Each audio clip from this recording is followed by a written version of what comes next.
एक राजा शिकार करने निकले। उन्होंने एक गिद्ध को देखा। यह एक विशाल गिद्ध था और उसके पंख तो इतने लंबे थे कि उनकी छाया में कई लोग खड़े हो सकते थे। राजा ने अपने तीर से गिद्ध की ओर इशारा करके निशाना साधा। तभी गिद्ध बोला, हे राजा, मुझे मत मारो, मैं तुम्हें कोई नुकसान नहीं पहुंचाऊंगा। तुम चाहो तो मुझे अपने साथ ले जाओ। यदि तुम मुझे 1 वर्ष तक अपने साथ रखोगे तो तुम दुनिया के सबसे महान राजा बन जाओगे। राजा को गिद्ध की बात पर विश्वास तो नहीं था, फिर भी उन्होंने सोचा कि एक बोलने वाले गिद्ध की बात मानकर देख लेनी चाहिए। इसलिए वे गिद्ध को अपने साथ ले गए। गिद्ध ने राजमहल में पहुंचते ही खाना मांगा। राजा ने उसे सब कुछ दिया जो उसने मांगा। गिद्ध इतना ज़्यादा खाना रोज खाता था कि उसका पेट भरने के लिए धीरे धीरे राजा की सारी संपत्ति समाप्त हो गई। फिर भी उन्होंने अपना वादा पूरा किया। उन्होंने परेशानी में रहकर भी 1 वर्ष तक गिद्ध को अपने पास रखा। 1 वर्ष पूरा होने पर गिद्ध ने कहा, अब समय आ गया है कि मैं तुम्हें तुम्हारा इनाम दे दूं।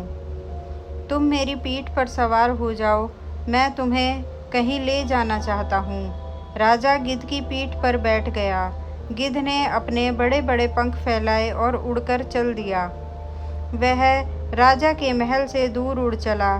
धीरे धीरे सारे गांव शहर पीछे छट गए। अब गिद्ध समुद्र के ऊपर से उड़कर जा रहा था।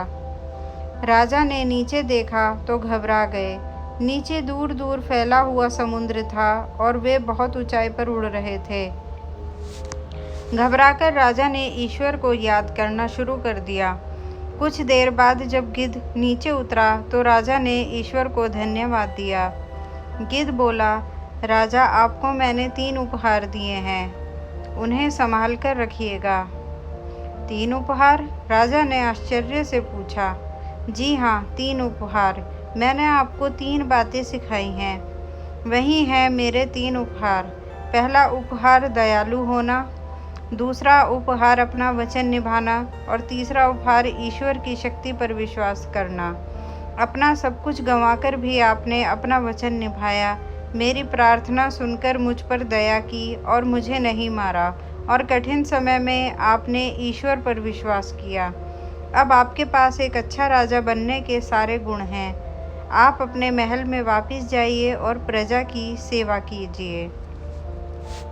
राजा जब अपनी राजधानी में वापस लौटे तो उन्होंने देखा कि उनकी वह सारी धन दौलत जो गिद्ध को पालने में खर्च हो गई थी, वापस लौट आई है।